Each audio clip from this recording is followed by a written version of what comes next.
Welcome once again to the Radio Conference Call, a podcast by radio people, for radio people, and for folks that love entertainment, love to see the curtain pulled back on the radio broadcasting industry. Can I call you Mr. KOZI? Anytime you want. That's great. Welcoming back to the Radio Conference Call, our very own Jerry Isenhart. Jerry, how are things looking in Chelan today? Outstanding. It's a beautiful day. By the way, I just have to tell you, I have had an incredible response. People have emailed me about part one, so thank you. You must have a great following.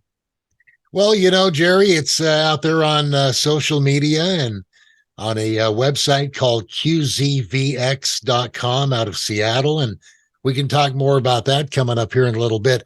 Also available on my website, RandyRoadzCreative.com. So, yeah, you get a lot of different avenues, and that's how people are able to see our podcasts. It's been really nice. I've connected up with some old friends, and the feedback has been wonderful. Very, very much appreciated. I told you, Randy, and I do worry about it. I talk too much, and I'm sorry.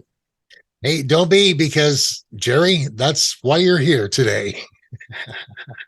Hey, by the way, about the Mr. KOZI. Yeah.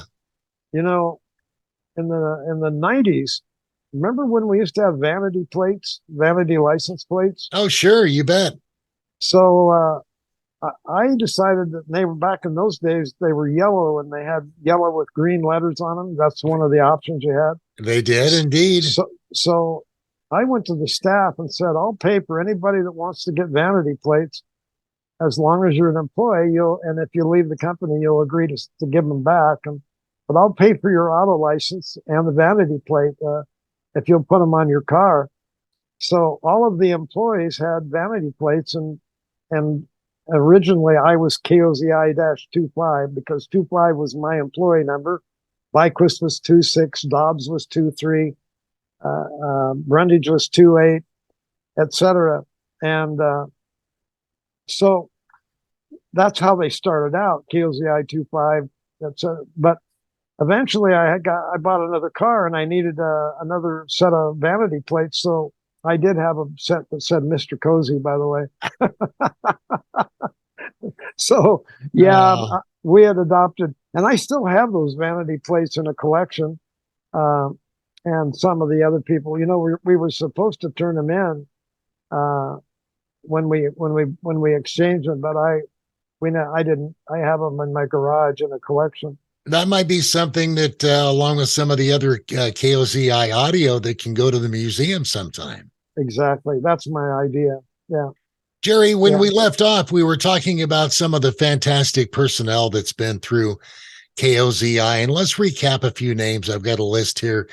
Steve Byquist, Ray Dobbs, Jennifer Martin, Scott Rusk, Dennis Rahm, Dave Bernstein, Denny McLeod's one of them, Paul Huck, our friend Ian Dunn, who recently passed from ALS. Let's go into some of these names and what they meant to the community. Every one of those names were members of our team that had incredible influence. Actually, you know, let me go back to Dave Bernstein. Dave joined us in the late 80s or mid 80s. I think about maybe even the late 70s. But Dave was a very talented person and very talented broadcaster. And of course, as a broadcaster, had great delivery and improved as he got more time on the air, just like a pilot gets better flying an airplane. And Dave became very tuned into KOZI Radio. And I was telling you earlier that it was Dave Bernstein that came to me in a staff meeting in the early mid 80s or whatever. But we had a staff meeting, and he said, Jerry, I don't know why you don't let us use the word KOZI on the air. And he said, when we answer the phone, Radio Lake Chelan, this is Dave. How may I help you? He said, the caller would say, KOZI? and we were always KOZI to the community, even though we never used that phrase. And it was our attempt to establish that there was a new owner. This was starting back in 1970. Well, Dave's point was well taken. And I said, Dave, you're right. Thank you. And so we made that change. And I just think of Dave. I'm very proud of him at KPQ where he is now. He's just done a great job. He hosts that afternoon show. He's just a man of the same integrity and quality that he was in Chelan, and his time and experience he's just gotten better, you know. So Dave was a member of our team. We had a character named Denny McLeod that everybody that was around when Denny was there, and Denny joined us in the mid-90s, I recall. Denny came from KHQ in Spokane, and he had been at KHQ for 15 or 20 years. And he was this guy who had multiple voices, and he could sound like Donald Duck and Mickey Mouse. And he had all sorts of characters, and he had a great humor. And he brought a lot of dimension to us as an air personality and as a production personality. And it was a great commercial guy. I mean, he wrote commercials for clients that were absolutely precious and hilarious. And I have to tell you that he was just incredible. Well, Denny also had a temper, and Okay. and one day one machine or something didn't work in the room, and he picked it up and threw it across the room and landed in the window or something, and that was kind of the beginning of the end. And he eventually left on his own choice. I wanted to keep him. I wanted to work with him, but he was very difficult. But by the way, that's often true of really, really talented artistic people, as they are sometimes really complex. And Denny was about as complex as you could find. But what a greatest member of the team he was. You know, Dave Harold joined us out. Ray Dobbs left for a few years and went to Wenatchee and was part of the resurrection of one of the Wenatchee FMs. I can't remember the call letters.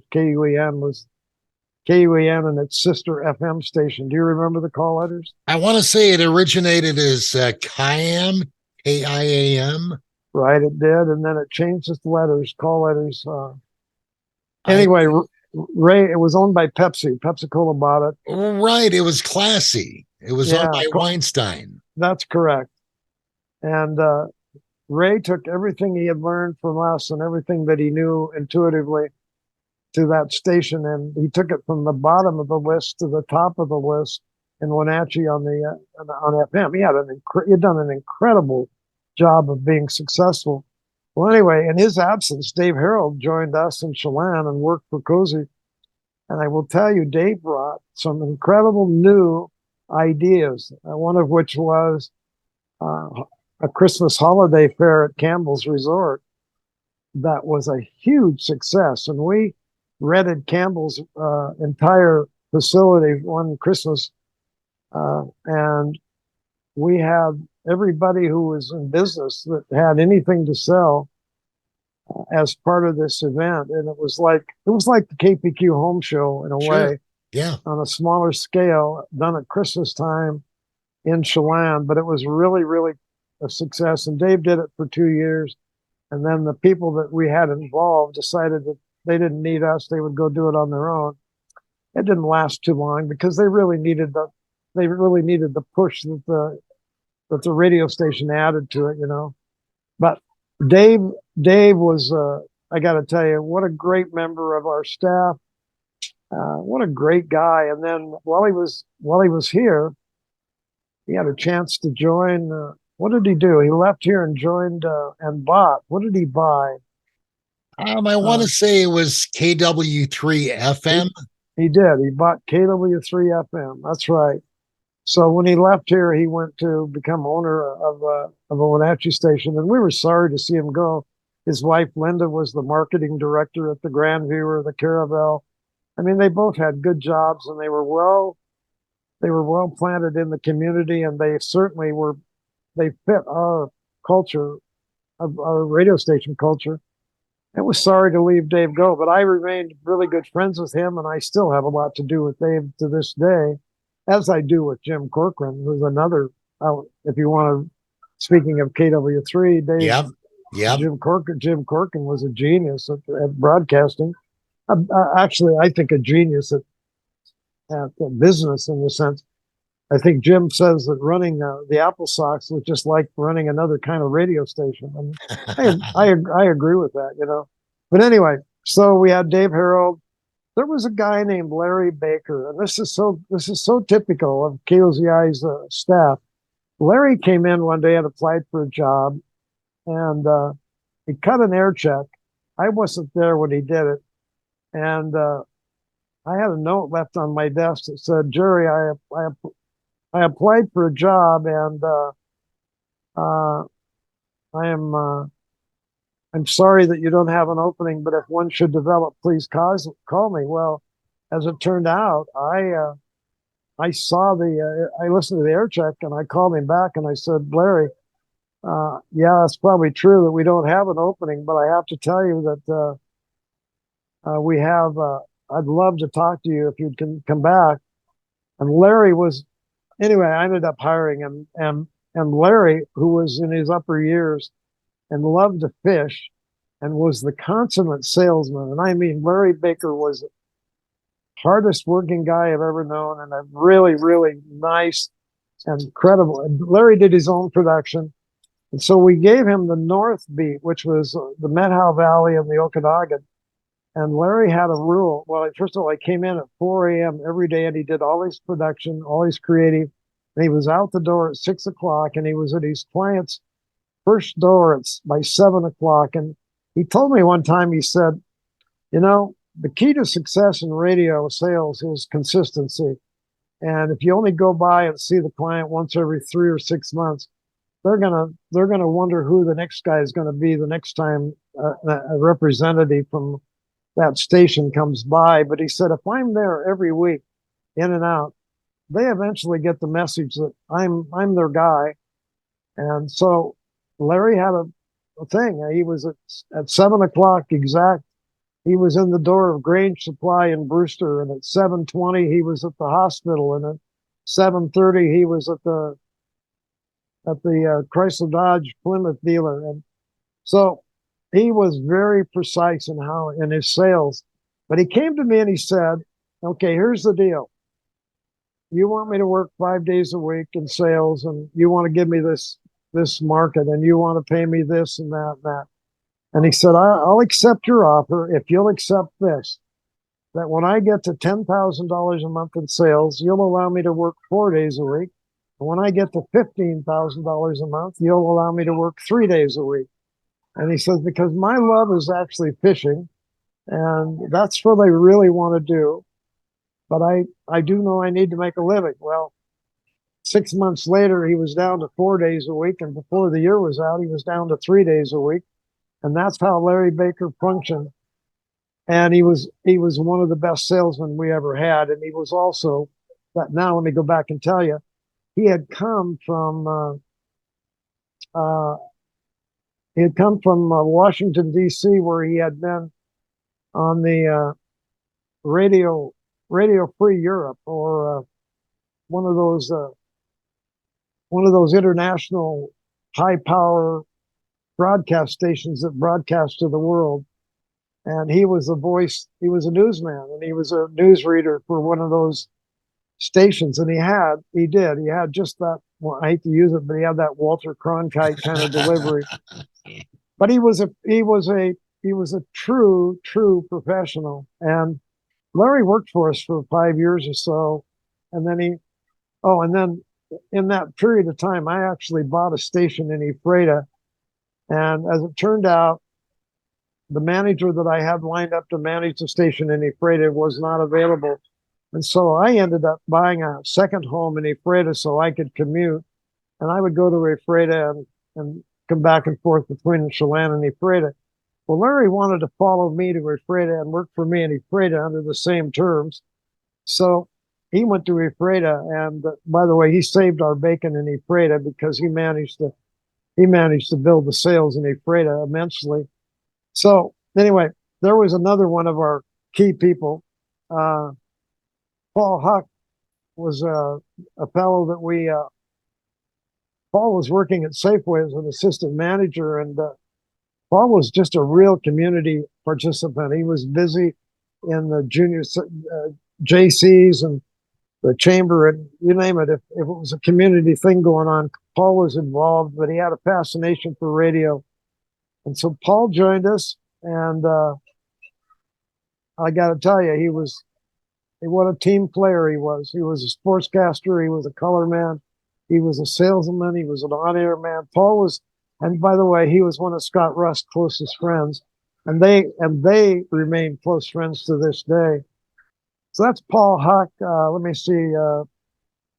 And I should mention, I just want to say this, that we were fortunate. I think I told you earlier that when we hired people, even at the front desk, we really hired them with the proposition that if we hired the right kind of person, that down the road they would be qualified to do sales or production or news writing or even on-air work. And so we had two in particular. One was Peggy Miller, and Peggy had been a telephone operator when we arrived. She was one of the last of the old days when they patched the phone lines in. Remember the phone line at KOZI was our number was 440, and the phone number at Chelan Airways was 1. Well, Peggy was an operator back there, and there was one thing about the operators: they knew everything about everything and about everybody, for various reasons. But you can imagine, she knew who made the calls at 3 a.m. and where they went to.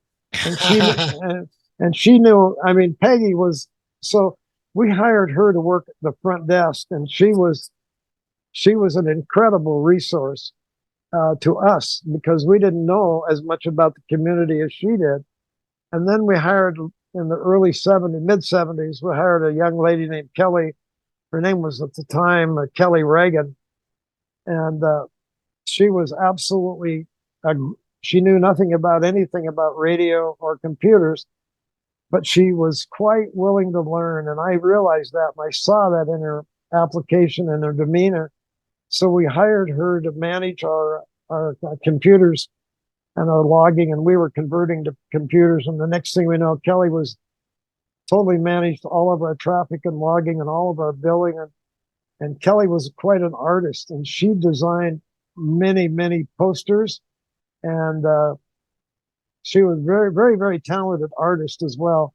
And her contribution was a lot more than sitting computer entry. But I will say this, just as a side note, in the history of KOZI, I don't know how many millions of dollars passed through our offices, but I just want to tell you that the culture of the organization was so good that we never locked up the money. We never locked up anything.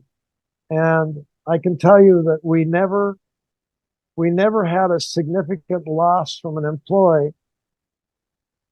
I'm just going to say that. We never had money stolen. We balanced our books to the penny. What an incredible organization. But I have a belief in that. I believe that if you say to people, here, this is your baby, take good care of it, I trust you, they respond by giving you trust.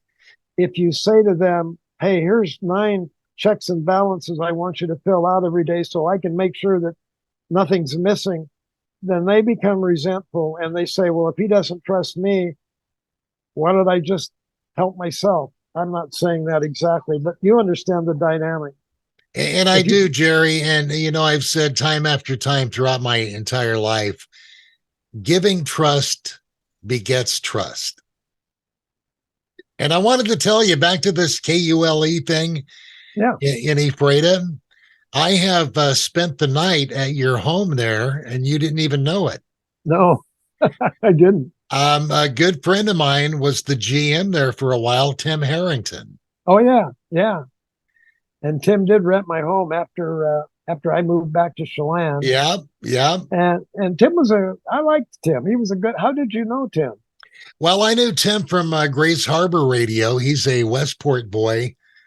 He went to school at Ocosta, and all the time that I spent in Grace Harbor Radio, KXRO, KDUX, KGHO, KBKW, and all that jazz, I got to know Tim through the radio there. Wow. He's Wow. he's an Acosta Wildcat. Where is he now, by the way? He is, last time I saw Tim, he was a pit boss at the Quinault Beach Casino just outside of Ocean Shores. Wow. Nice guy. Oh, absolutely. And he fit well. He would come up to our staff meetings and bring some of the KULE staff, and we had a good time, Actually, I will tell you this: when I bought KULE, there was a morning man that was kind of the Steve Byquist of the Freda, and his name was Sarge McClintock. And Sarge had a colorful history in broadcasting. He had been he had a talk show on KPQ in the 1960s or late 50s, I can't remember, but he worked for KPQ and he did a live talk show on KPQ that was extremely popular, and it was controversial, and Sarge was kind of argumentative, certainly challenging, but he had the golden voice and he had a brilliant mind, and then to tell you the truth, at KPQ he got sideways with the management, and one evening he went on the air and he told the listeners what he thought. He got up and walked out and left the mic on. And that was the end of his ventures at his program at KPQ, which was really a loss because he had a great show. Well, so many years later, he shows up in the Freda and he is the morning host of a talk show similar to the Second Cup. Wow. On KULE. And it was a great show. And that's kind of redneck country over there. All respect to the people, but Sarge's program over there was incredible. And sadly, he got sideways with me about 6 months into the program and did the same thing to me and got up and walked out. Oh, geez. After telling the listeners how much he didn't like me. Well, you know what? That happens. I felt sad because the listeners were devastated because a really good guy had left. I was sad because he left because I had really had high hopes for him. And I had high hopes that he and Steve might even enter exchange and we would broaden our kind of our dialogue, but it never happened. And then Tim, like you said, came along. Okay. So, mentioned Cal Kelly and Wally Peterson and Kelly Podkranic, Kelly Reagan. And Lan Roberts. Let's get to this. Let's set this up a little bit. Lan Roberts was a major Seattle radio personality, KJR, KOL, just outstanding, great following. And you were working on hiring Lan Roberts to come to work at KOZI. So let's hear that story, Jerry. Well, Lan and I had met in the 60s when he was at KJR. And he had come over to Wenatchee and visited me at KMEL. And he cut me some station IDs and some funny little Clyde the cows outside kinds of things. And Phil Dirt. And some other stuff that he did. I have. Do you remember the Hollywood Reporter? Absolutely, he did a Hollywood Reporter. Yeah, he did the Hollywood. I think it was. It sounded like Mrs. Rona Parsons, your Hollywood Reporter, right? Yep, and he did that exactly. This is your Hollywood Reporter for my good friend Jerry Isenhart. Great stuff. So why is it land at KOZI? Well, so he spent a week in Chelan. I gave him a good tour. I gave him the pitch. I told him, this is not major market, but it's a lifestyle as well. And he liked it. And by the way, he lived in Bonham, Texas, where he'd grown up. By this time, he had gone back to where he was grown up, and he had married when he was in Taiwan, I believe, and his wife was Taiwanese. Yeah, and they had a son and a daughter. And so when he flew up to talk to us about a job, and this had been mid 1950s, 1990s, and I should back up and I should say that Lan and I reconnected by way of the internet when the internet was first coming around and billboards were one of the things. And then ICQ was kind of the chat channel of the day. And Lan and I had connected up on ICQ, and then then there was a piece of software that allowed us to do telephone calls. So I used to call Lan up I used to do a show on the mornings on KOZI, and I used to call Lan up and interview him and talk to him and ask him questions. And anyway, get a little bit of Lan's humor of the day into my morning show. And so I offered him a job, and he flew up and he spent a week.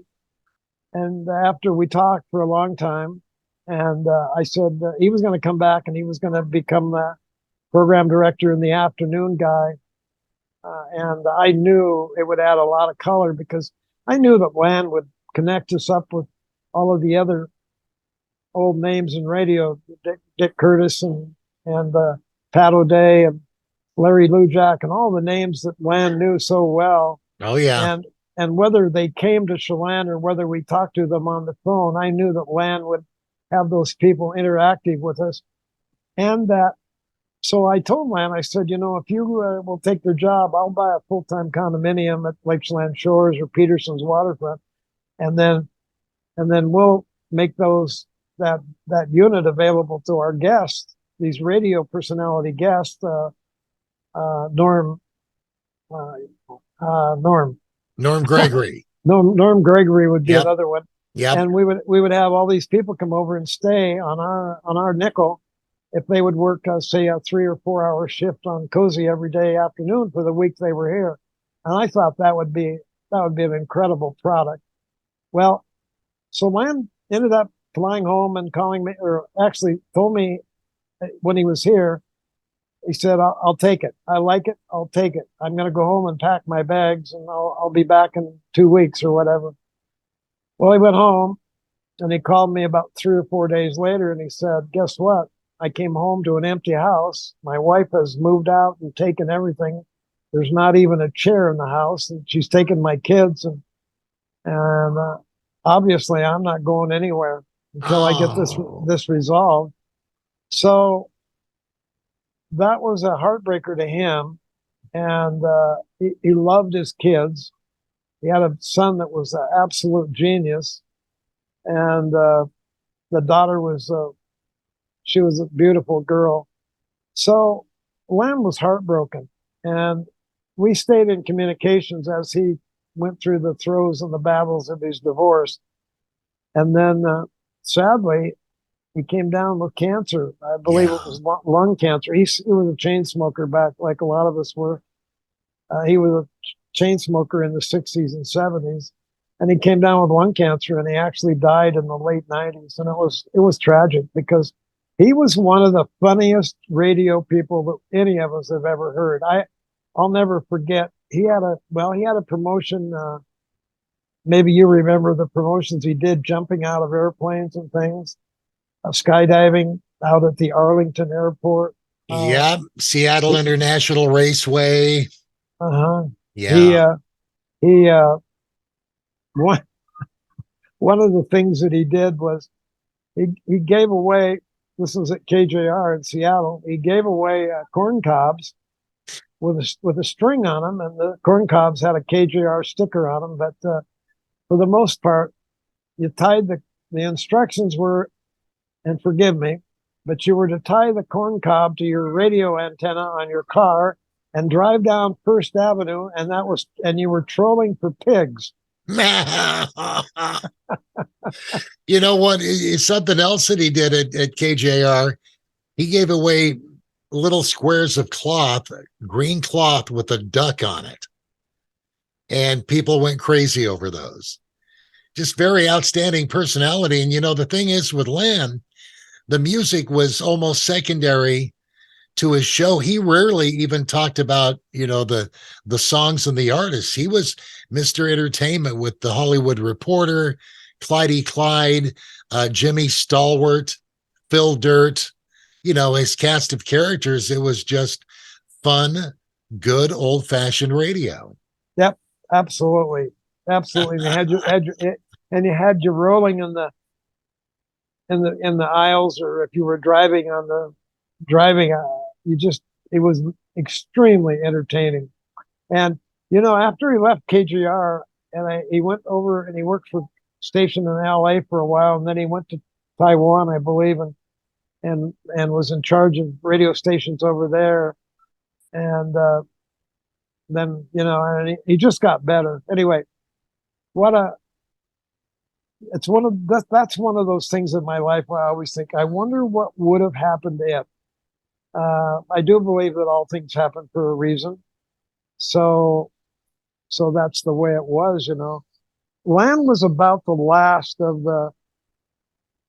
the great hires, so to speak. Well, okay, so we sold KULE in mid '90s, and then not long after that, a guy named Ron Murray, who had a construction permit to build a station in Leavenworth, came to me and said, I have this construction permit to build a radio station in Leavenworth, but I don't know what to do with it. Would you like to be my partner?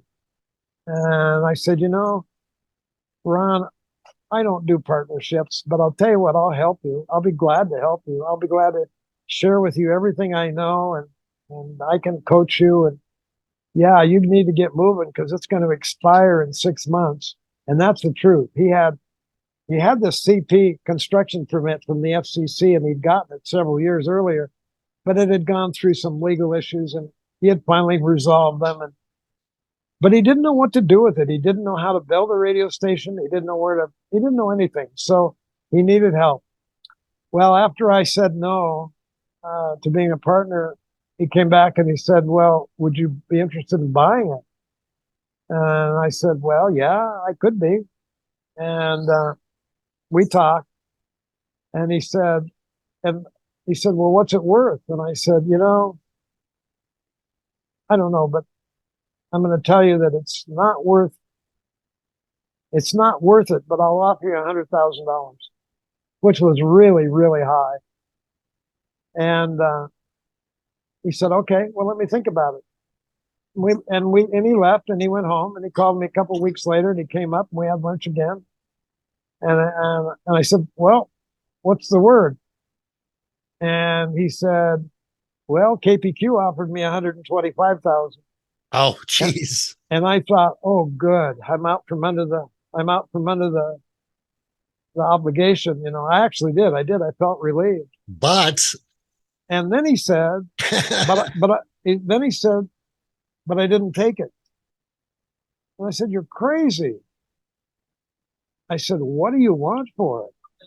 And he said, well, I want $150,000. And much like that day in Bellingham, when I quit my job on the spot, I looked at him. I said, so you would sell it for your construction permit for $150,000. Is that what you're saying? He said, yes. And I put my hand out like this, and I said, sold. And he looked at me like, what am I supposed to do? And I said, Ron, are you going to shake my hand or aren't you? And he reached over and he shook my hand, and I said, I'll have the papers done, and I'll give you an escrow, and it'll be done within the week. And he looked at me like, and I know what he thought. He left money on the table. How much money did he leave on the table? That's exactly what he thought. Well, it was a real nightmare. And by the time we got there, now we were down to 3 or 4 months before the construction permit expired. And we had to get moving. We had to transfer the license to us. We had to build the transmitter, get it on the air. The transmitter was on a piece of land that was somewhat controversial because the people it was up on Mountain Home Road, and they didn't like powers up there, etc. We ended up putting the antennas on a pine tree, which was not a very bright thing to do, because to avoid a steel tower, because the pine tree moves in the wind and does terrible things to antennas. But we needed to get it on the air, and we put a cargo container up there, and and we managed to get on the air. And we had a studio right across from downtown Leavenworth, where they do all the activities in their round community center out there on the street. I don't know what you call it. Yeah, the maypole area there. Yeah. Gazebo. We were right across the street on the second floor, and had our studio had a lanai and looked out over the town, and had the potential to be. It had a good potential. And we hired Michael Dix and his girlfriend, or his wife, I'm not sure. Michael Dix, the entertainer.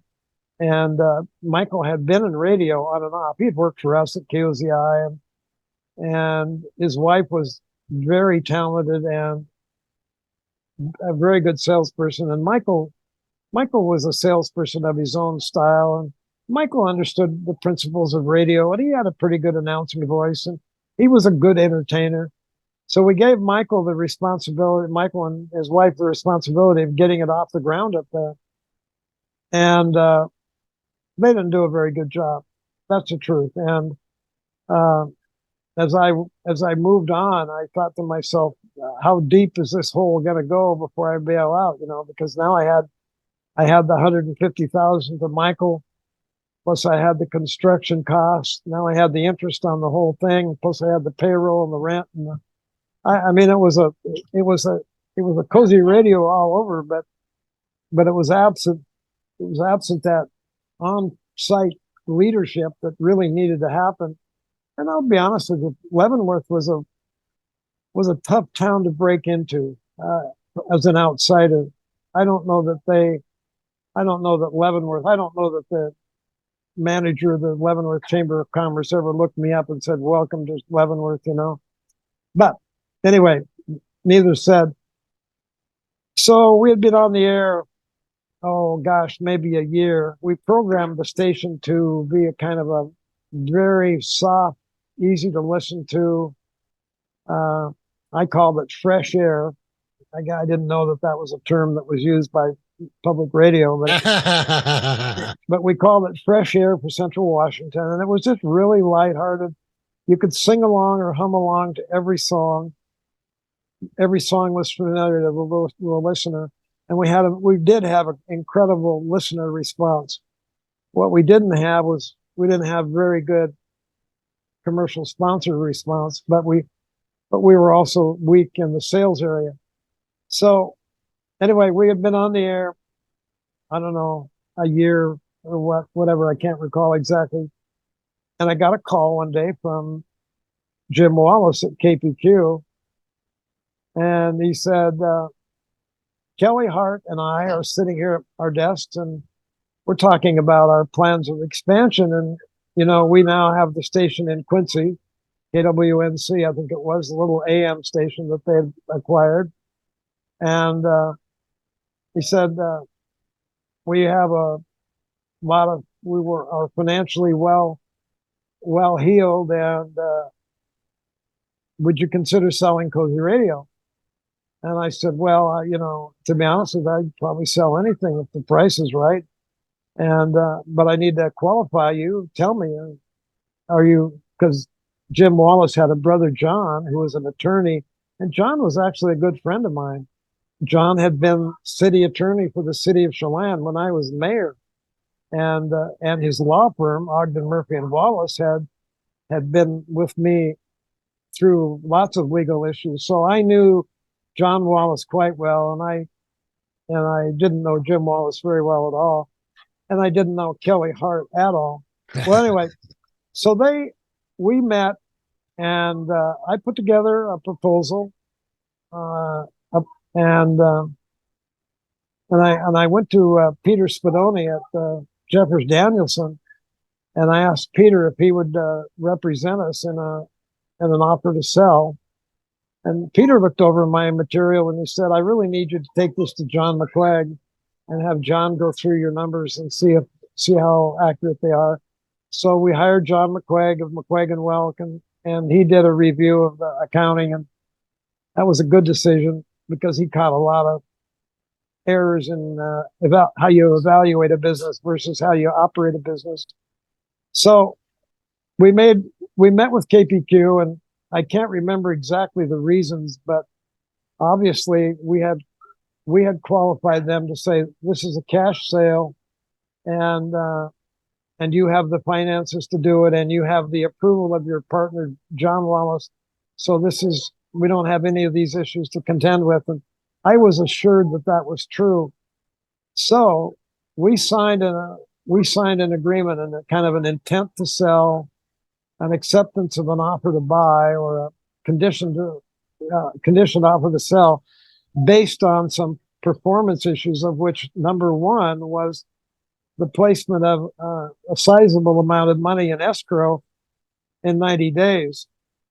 They taking the position that their funds were offshore, and they needed to get them converted to cash and available to me. So in late November, probably at the end of November, we issued a press release that said KOZI sells to KPQ.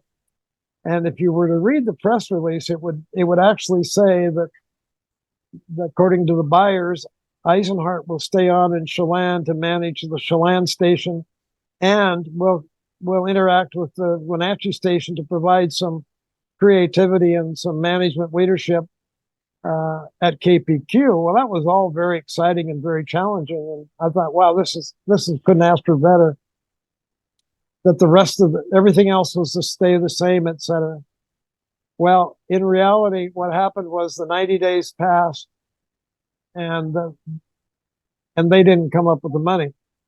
But in the interim, and this is the most critical thing, and this is why I have to tell you, somehow I look on it, the events of my life and the events of KOZI's life, and kind of the divine guidance that happens. And now I have to go clear back to the first day I walked into KOZI in 1969, and there was a guy sleeping under the desk right outside of my office, and his name was Werner Jensen. And Werner Jensen at that time was the manager of Holden Village. And he, on a Sunday night, would come in. He'd maybe go to Seattle for the weekend, and he'd come in on Sunday night, and he rented an office space inside our KOZI building on Wooden Avenue. And he had a desk, and he would come in on Sunday night, and he would sleep under his desk so he didn't have to pay for a hotel room. And then he'd get up in the morning and catch the boat and go up lake to Holden. So I got to know Werner Jensen very, very well, very, very well. And this relationship stayed that way for several years, until finally Werner bought a boat, and then he didn't stay overnight, and they moved their offices out of our building into someplace else. But so I knew Werner very well. So after this press release went out in late November, I got a call or an email from Werner that said, "Congratulations, Jerry, on your sale." He said, "Harriet," he said, "I work for Harriet Bullitt. I'm the business manager for Harriet Bullitt." And he said, "She would have been very interested had she known." And I said, "Well, Werner, the deal is really conditional, and it's not done. I mean, maybe we should meet with you and Harriet and go over that, what we offered." So we went down and met with Harriet and Werner and Harriet's legal team and engineering team and her friends from King FM and all the whole people. We met with about 10 people, and we laid out our offer. And Harriet said, I'll be back within 2 days, and we'll have you an answer." And 2 days later, they had the escrow amount in escrow. And so we basically had a backup offer that was absolutely airtight, but with one condition, that I could not reveal that I had that backup offer. So I couldn't tell anybody. And one of the things I remember most was the late Ian Dunn, who recently passed away, was working for KOZI at that time. And Ian was just almost shaking. He was so nervous about KPQ buying KOZI and what was going to happen to Ian. And I couldn't tell him what I knew. Ah, And I believe Ian was living in Chelan at the time, or in Leavenworth at the time, and commuting. And what I wanted to tell him was it was good news, not bad news. And if I could tell, and all I could say to him is, Ian, trust me, trust me. I really will tell you that what we have planned is probably going to be very, very good for everyone. So just believe in me. Well, as it turned out, KPQ did default on their offer, and the clock ticked out. We sent them a letter thanking them for their attempt, and then we met the next day and sent a letter to Harriet Bullitt saying your offer is accepted. And then a few days later, we met and created a press release that said we had sold to Icicle. Well, it wasn't called Icicle Broadcasting.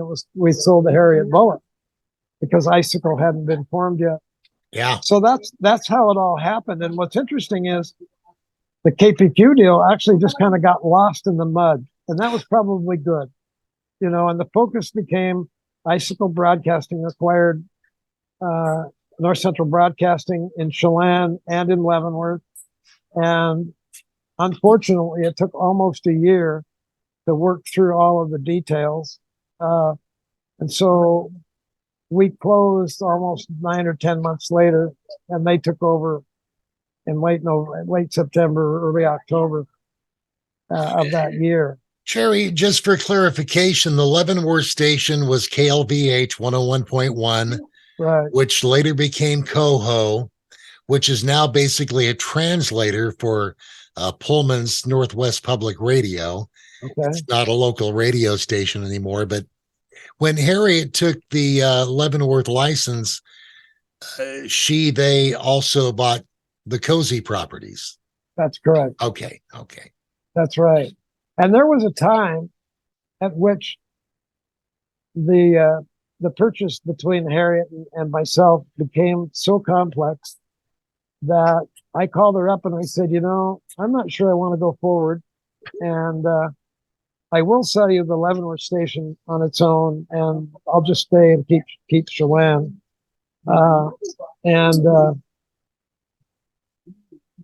She didn't like that idea for some reason. Oh. I'm not sure why. Okay. I tried. I thought she only wanted Leavenworth. If she had her choice, she would have just taken Leavenworth. I didn't know. I wish I would have known that. I don't know. What we have to know is that what happened was that KPQ wanted both. They wanted Leavenworth and they wanted Chelan. And so when she made her offer, it was, we'll take the KPQ offer, we'll match it. And that was the total package. So, and we never went backwards and said, well, now that the KPQ deal has fallen through, are you interested in just taking Leavenworth and we'll keep the Chelan? I see. We never did that, and maybe we should have. I have no idea, but the focus or the thrust and the pricing and the everything that had been done to acquire both. And I guess I would say this. I think by the time all of this had happened, I was really tired. And in hindsight, I have to tell you, as much as I in some ways regret selling KOZI Radio, I do think it was really the right thing to do. And particularly because, I don't know if you know what happened, but then I took a year off, I traveled. I actually I am bilingual. My wife is Hispanic and I'm bilingual and bicultural. And I went to Mexico and tried to buy a hotel in Manzanillo. And I was going to live on the beach and have a wonderful life in Mexico. And I got down there to look at the property, and there was nobody around, and there was a guy sitting out on the beach in a chair, and he was American, and he said, "What are you doing here? I never see, we don't see gringos here this time of the year." I said, "Well, I came down to look at this property. I understand it's for sale." And he said, "You don't want to even get close to this property." He said, "This is on a government lease and it runs out at the end of this year. And if this guy's trying to sell it to you, he's selling you the Brooklyn Bridge." So I never even met with the seller. I went on. I looked at several other properties while I was there, and one of the messages I got from other people was, well, I have a buyer, but he's kind of wavering about whether he wants to buy my resort. And I said, why is he wavering? And he said, well, there's a lot of kidnappings here right now. And my boys were like aged 4 and 6 or whatever they were. And I looked at my wife and I said, you know what? I think we're getting a message that we need to get the heck out of here. So interestingly enough, we went back to Phoenix, and we stayed at a brand new Best Western or whatever, right on Highway 10, right where you go down to Goodyear on that same, and there was a hotel right there that was brand new, and somehow or another I got wind that it was for sale, and so I met with a broker and I actually made an offer on it, and I went home to Washington with this offer on the table, and I thought about it, and I thought, you know what, I'm crazy. Why would I move to? I love Arizona. I mean, it's a nice place to visit, but why would I move there and go into an industry that I know nothing about, and my boys would be lost in the culture of the? I mean, they wouldn't have any identity in that culture down there. They'd just be a couple of kids from a man that was married to a Hispanic. And anyway, it just seemed to me to be a bad decision. So I got my money back, and that was kind of the end of that dream. And we came home, and then I started Go Lake Chelan. And Go Lake Chelan was this online newspaper, radio station. And it used to say right across the top, an experiment in technology. And that's exactly what it was, because I was curious if we could use a computer and computers to be a newspaper and a radio station, and because what I had discovered in the broadcast industry was we could run out and interview Dan Evans live, and if you missed the interview, you missed the interview. There was no way to find it and listen to it later. There was no way. And we didn't have the benefit of photos. I was always envious of the newspaper industry because they could take photos. But I discovered something with Go Lake Chelan. Well, the newspaper would print 2 photos in their paper. I could post 100 photos on Go Lake Chelan. And I discovered that the interesting thing about photos was different people saw photos in different ways. I'll give you an example. One time I did the Manson Apple Blossom Parade as a participant in the parade. And I took my camera. I had my son. We had this little battery-powered golf cart. It was street legal, but it was called a Gem. But I had my son, who was not legal to drive it, but he was my partner in everything we did back then. I had him drive the Gem in the parade, and I took pictures as a parade participant of the crowd. And one thing about a parade, and like the Manson Apple Blossom Parade, is everybody comes out on parade day, and they sit in their chairs alongside the parade. And you see people on parade day that you never see the rest of the year. Yes. So I took all of these pictures, probably a couple hundred pictures on both sides of the participants in the parade, and I posted them online as a story. And I can tell you that those photographs were popular for probably 5 years. People would go back and look at those pictures, and there were particular pictures which always made me wonder, who's that looking at who?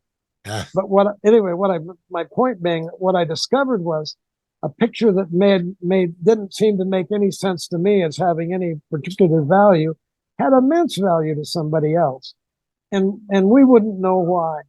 And so that became kind of my mindset with Go Lake Chelan was, you go out and gather as much as you can, and you post it, because there was no limits to how much you could post, and you archive everything you do, and you are writing a book.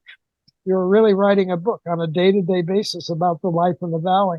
Well, interesting, in that period of time, life in the Valley was really going through some major changes. The radio station had new ownership. The community had been discovered by West Side Washington, and people were pouring in here and buying land, and property values were going up. And there I was right in the middle of it, and I had people coming to me wanting to buy ads on this experiment in technology. And so I was selling them ads, and eventually, and I didn't do it for sales. I did it truly as an experiment in the technology of the internet. I was curious. Well, it was a huge success. I will just say that. And we got, eventually Steve Byquist came over and joined me, and then Dennis Rahm came over and joined me. So I had two of my former KOZI associates working with me, along with Greg Kennedy, who was a really, really super webmaster. And we had a blast. Go Lake Chelan was so much fun. And we did ball games and live basketball and live football video. And when the Goats went to state and when the Goats were at the playoffs, we carried those game lives. And one of the things that I watched was that, well, maybe 100 people watched the game lives at the time. And the next week, 1,000 people would come and watch those games as they were archived. So that taught me a lot about the difference between radio and newspaper and online. Online have this incredible advantage of archiving. Well, Go Lake Chelan became so complex that the hosting company I was hosting with tried to get me to delete all the stories from 5 years ago. They said, we don't see why you should have all of these photo files from 5 years ago on your website. We don't see them on your website. Well, I said, they're there, and the links are there, and that is our objective. And unfortunately, in one of the transitions from one web hosting company to another, we unfortunately lost a lot of our photos, which is really tragic, because I had counted on Go Lake Chelan being a history book on a day-to-day basis, and we lost quite a bit of it. And then after my son passed away in 2014, I was heartbroken, and in a long story short, I sold Go Lake Chelan to a young man and his associate. Seemed like really nice people. They operated it for 2 or 3 years, I don't recall, and then they folded it up, and I lost my investment, which was significant.